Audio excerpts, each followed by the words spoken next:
My dear viewers, explain amphoteric oxide with examples.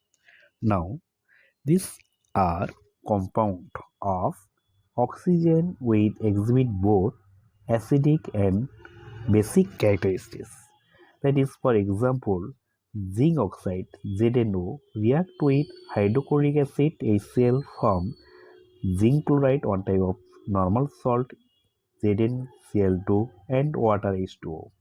It is basic nature, and zinc oxide also react with sodium hydroxide, that is NaOH, from complex salt, that is sodium zincate Na2ZnO2 and water H2O. It is acidic nature. Now the chemical equation, that is ZnO plus 2HCl from ZnCl2 plus water and ZnO plus 2NaOH from complex salt Na2ZnO2 plus water. Okay, thank you my dear viewers.